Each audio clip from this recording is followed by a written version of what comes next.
அனைவருக்கும் வணக்கம். மகர ராசிக்காரர்களுக்கு மகத்தான மாற்றத்தை ஏற்படுத்தி கொடுக்கக்கூடிய வகையில் புதிய வாய்ப்பையும் வெற்றி மீது வெற்றி வரக்கூடிய சிறந்த தருணமாக அமைவதற்கான யோகம் மார்ச் 1ஆம் தேதியிலிருந்து மார்ச் 7ஆம் தேதி வரை எந்தெந்த விஷயங்களில் மிகவும் அபரிவிதமாக கிடைக்கிறது என்பதை சற்று விரிவாக பார்க்கலாம் வாங்க. மகர ராசிக்காரர்களை பொறுத்த வரைக்கும் கிரகநிலைகளின் அமைப்பு பல்வேறு வகையில புதிய வாய்ப்பை நிறைந்து கொடுக்கக்கூடிய ஒரு கிரக அமைப்பாக பார்க்கப்படுகிறது. கிரகநிலைகளின் அமைப்பை ஆராய்ந்து பார்க்கும்போது புதிய வாய்ப்பும் வெற்றி மீது வெற்றி வரும் நேரமாக மார்ச் 1ஆம் தேதி முதல் அடுத்த 7 நாட்கள் மிக சிறப்பாக அமைவதற்கான வாய்ப்பு உருவாகிறது. ஏனென்றால் உச்சம் பெற்ற செவ்வாயுடன் இணைந்து சஞ்சரிக்கக்கூடிய சுக்கிரன் 8ஆம் தேதிக்கு பிறகு சனியுடன் இணைய போகிறாருங்க. எனவே அதற்கு முன்னதாக இருக்கக்கூடிய இந்த தருணத்தில் சுக்கிரமங்கல யோகம் நிறைந்து கிடைக்கிறது. எனவே புதிய வாய்ப்பும் வெற்றி மீது வெற்றி வரக்கூடிய சிறந்த தருணமாகவும் அமைய போகிறது என்பதை கிரகநிலைகள் தெளிவாக உறுதிப்படுத்துகின்றன. உதாரணமாக ஒரு தாயும் சிறு குழந்தையும் ஒரு கடைக்கு தங்களுக்கு தேவையான பொருட்களை வாங்குவதற்காக செல்கிறார்கள். அப்படி அந்த கடையில் தங்களுக்கு தேவையான பொருட்களை வாங்கி கொண்டிருக்கும் போது அந்த கடையின் உரிமையாளர் அந்த சிறிய குழந்தையை பார்த்து சிறிது நேரம் விளையாடுகிறார், சிரிக்கிறார். அவர் அந்த குழந்தையுடன் பழகும்போது மகிழ்ச்சி அடைகிறாருங்க. எனவே அந்த குழந்தையை மகிழ்விக்க வேண்டும் என்று அந்த கடையில் உள்ள ஒரு சாக்லேட் பாக்ஸில் இருந்து அந்த குழந்தையிடம் சாக்லேட்டை வேணுங்கிற அளவுக்கு எடுத்துக்கோ அப்படின்னு சொல்றாரு. இதை கேட்டதும் அந்த குழந்தையானது அந்த சாக்லேட் பாக்ஸில் இருந்து சாக்லேட்டை எடுக்காமல் சற்று தயங்கி நின்று கொண்டிருக்கிறது. இதை அந்த கடையின் உரிமையாளர் பார்க்கிறார். பார்த்துவிட்டு தன்னுடைய அம்மாவின் அனுமதிக்காக அந்த குழந்தை பொறுத்திருக்கிறது போன்று என்று உணர்ந்து கொண்டு உங்களுடைய குழந்தையை அந்த சாக்லேட்டை எடுத்துக்க சொல்லுங்க அப்படின்னு அந்த குழந்தையின் அம்மாவிடம் சொல்கிறார். அந்த குழந்தையின் அம்மாவும் சரி ஓகே உனக்கு வேணுங்கிற சாக்லேட்டை நீ எடுத்துக்கப்பா அப்படின்னு அந்த குழந்தையோட அம்மாவும் அந்த குழந்தையிடம் சொல்ல அப்போதும் அந்த குழந்தையானது சிறிது நேரம்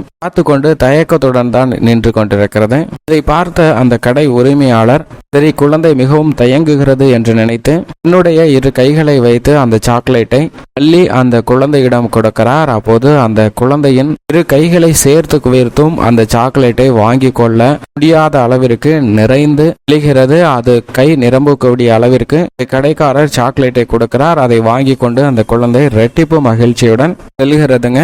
இதை பார்த்தவுடன் நமக்கு ஒரு சந்தேகம் வந்திருக்கும், என்னடா இந்த குழந்தை அவ்வளவு தயக்கத்தில் இருந்துச்சு ஆனா இப்ப மகிழ்ச்சியா வாங்கிட்டு போகுதே அப்படின்னு நினைக்கலாம். ஆனா அந்த சிறு குழந்தையாக இருந்தாலும் கூட அந்த குழந்தையின் புத்திசாலித்தனத்தை நாம் பார்க்க வேண்டும். ஏனென்றால் இந்த குழந்தையை அந்த சாக்லேட் பாக்ஸ்க்குள்ள கையை விட்டு எடுத்திருந்தா நிச்சயமாக குறைந்த அளவு சாக்லேட்டை தான் அதால எடுத்திருக்க முடியும். ஆனா கொஞ்ச நேரம் வெயிட் பண்ணதுனால அந்த கடைக்காரரே அந்த குழந்தையின் கை நிறையக்கூடிய அளவிற்கு நிறைய சாக்லேட்டை கொடுத்தாரு. இதன் காரணமாக தான் இந்த குழந்தை வெகு நேரம் சரியான தருணம் வரட்டும், புதிய வாய்ப்பு கிடைக்கட்டும் என்று பொறுத்திருந்தது. ஏன்னா அந்த குழந்தையின் முன் பல வாய்ப்பு வைக்கப்பட்டது. கடைக்காரர் எடுத்துக்க சொல்லியது ஒரு வாய்ப்பு, அவங்க அம்மா எடுத்துக்க சொல்லி அனுமதி கொடுத்தது 2வது வாய்ப்பு. இருந்தாலும் இந்த வாய்ப்புகளை விட எனக்கு புதிய வாய்ப்பு மிக பெரிதாக கிடைக்கும் என்று பொறுமையுடன் இருந்ததால் தான் அந்த குழந்தைக்கு வெற்றி மீது வெற்றி வரக்கூடிய வகையில் குழந்தை பருவத்தில் சாக்லேட் கிடைப்பது எவ்வளவு மகிழ்ச்சியோ அதை உணரக்கூடிய யோகமானது அந்த குழந்தைக்கு கிடைத்ததுங்க. அது போன்றுதான் இந்த தருணத்தில்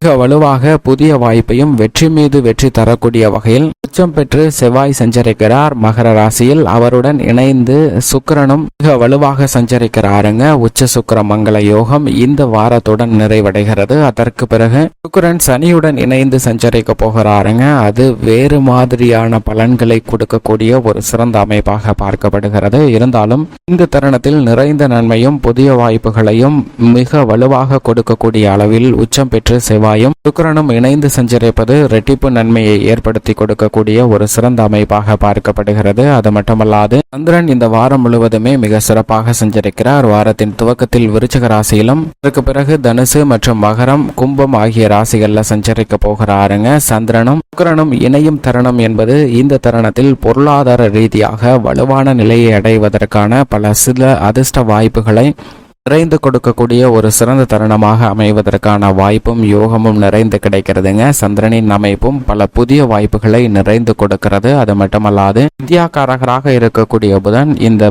மாதத்தின் முதல் 2ஆம் தேதியிலே கும்பராசியிலிருந்து மீன ராசிக்குள் நுழைந்து நீச்சம் பெறுகிறாருங்க. இது சாதகமற்ற அமைப்பாக இருந்தாலும் கூட ராகுவுடன் நீச்சம் பெறுவதால் சில அதிரடியான மாற்றங்களை சந்திப்பதற்கான வாய்ப்பு உருவாகிறது. மீன ராசியில் ராகுவும் வித்யாகாரகராக புதனும் நீச்சம் பெற்று சஞ்சரிக்கும் போது அதிரடியான மாற்றங்கள் ஏற்பட இருக்கிறது. மோட்சக்காரகரான கேது கன்னிராசியில் மிக வலுவாக சஞ்சரிக்கிறாருங்க. கற்பனையான பயங்களை நீக்கக்கூடிய வலுவான அமைப்பில் வீற்றிருக்கிறார். இது வரவேற்கத்தக்க ஒரு அமைப்பாக பார்க்கப்படுகிறது. சனி மிக வலுவாக தனது சொந்த ராசியான கும்பராசியில் ஆட்சி பலம் பெற்றிருக்கிறார். அவருடன் சூரியன் இணைந்து சஞ்சரிக்கிறாருங்க. இந்த குறுகிய நாள்ல மட்டும்தான் சூரியன் மற்றும் சனியினுடைய இணைவானது நடைபெற போகிறது. அதற்கு பிறகு சனி சூரியனுடன் இணைந்து சந்திரனோ சுக்கிரனோ இணைய போகிறார்கள். எனவே சில நேரம் காத்திருந்தால் புதிய வாய்ப்பு மிக பெரிய அளவில் அபரிவிதமாக ஏற்படுவதற்கான வாய்ப்பு உள்ளது என்பதை சனி மற்றும் சூரியனின் தனித்த இணைவானது உறுதிப்படுத்துகிறது.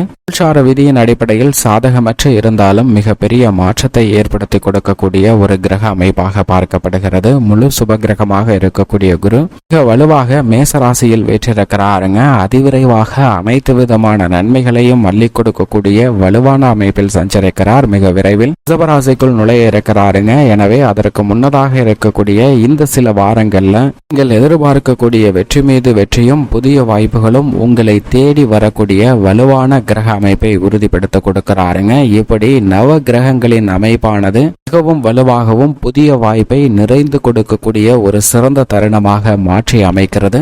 மகர ராசிக்காரர்களின் குடும்ப சூழ்நிலையை பொறுத்த வரைக்கும் ஜென்ம ராசியில் ராஜயோகாதிபதியாக இருக்கக்கூடிய செவ்வாய் உச்சம் பெற்றிருக்கிறார். அவருடன் சுக்கிரனும் இணைந்து ஜென்ம ராசியில் சஞ்சரிப்பது நிச்சயமாக மகர ராசிக்காரர்களுக்கு பல்வேறு வகையான அதிர்ஷ்ட யோக வாய்ப்பையும் உச்ச சுக்கிரமங்கல யோகத்தை நிறைந்து கொடுக்கக்கூடிய ஒரு தருணமாகவும் அமைகிறது. எனவேதான் இந்த தருணத்தில் பல சுப நிகழ்வுகள் மிக சிறப்பாக நடைபெறும். அது மட்டுமல்லாது அரசியல் மற்றும் கலைத்துறை சார்ந்த பணிகளில் புதிய நம்பிக்கை கிடைக்கக்கூடிய வகையில் புதிய வாய்ப்பு மிக சிறப்பாக அமையக்கூடிய இனிமையான தருணமாக நிச்சயமாக மகர ராசிக்காரர்களுக்கு அமைந்துள்ளது என்பதை தெளிவாக உறுதிப்படுத்துகின்றன. விவசாயம் சார்ந்த பணிகளை முன்கூட்டியே சிறப்பாக செய்வதற்கான யோகமும் உண்டு. அது மட்டுமல்லாது விவசாயிகள் எதிர்பார்க்கக்கூடிய சலுகையும் இந்த தருணத்தில் நிறைந்து கிடைப்பதற்கான யோகம் உண்டு என்பதை கிரகநிலைகள் தெளிவாகவும் துல்லியமாகவும் உறுதிப்படுத்துகின்றன. இது வரவேற்கத்தக்க ஒரு அமைப்பாக பார்க்கப்படுகிறது. சந்திரனும் இந்த வாரம் முழுவதும் நிறைந்த நன்மையை ஏற்படுத்தி கொடுக்கக்கூடிய வலுவான அமைப்பில் சஞ்சரிக்கிறாருங்க. எனவே மகர ராசிக்காரர்கள் திட்டமிடக்கூடிய காரியங்கள் அனைத்திலும் காரிய வெற்றி உண்டு. அது மட்டுமல்லாது ராகு மிக வலுவாக தைரியஸ்தானமாகிய 3ஆம் இடத்தில் சஞ்சரிக்கிறார். தைரியஸ்தானம் வலுப்பெறக்கூடிய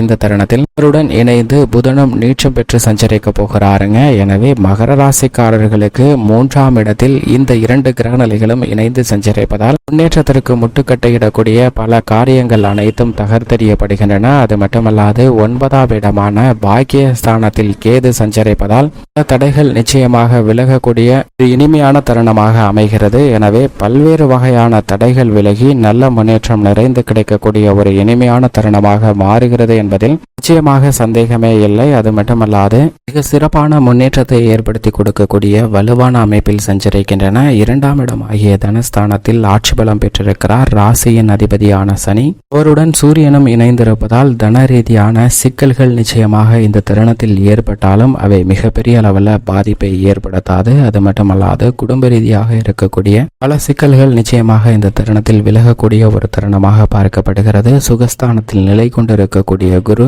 மிக விரைவில் பஞ்சமஸ்தானமாகிய 5இல் நுழைய இருக்கிறாருங்க. எனவே பல வகையில் ஏற்படக்கூடிய காரிய தடைகள் விலகி நல்ல முன்னேற்றம் குடும்ப ரீதியாக கிடைக்க போகிறது. சுப நிகழ்வுகள் மிக சிறப்பாக நடைபெறும். பல்வேறு வகையான சிரமங்கள் விலகுவதோடு நல்ல முன்னேற்றம் நிறைந்து கிடைக்கக்கூடிய ஒரு இனிமையான தருணமாக அமைகிறது. மேலும் இந்த தருணத்தை மகர ராசிக்காரர்கள் மிக சிறப்பான மகிழ்ச்சிகரமான தருணமாக மாற்றிக்கொள்ள நிச்சயமாக வாரத்தில் ஏதேனும் ஒரு நாள் விரதம் இருந்து அருகாமையில் உள்ள இஷ்ட தெய்வ ஆலயம் சென்று தீபம் ஏற்றி வழிபாடு செய்யுங்கள். நிறைந்த நன்மையும் முன்னேற்றமும் தங்களுடைய வாழ்வில் இனிதாக கிடைக்கும்.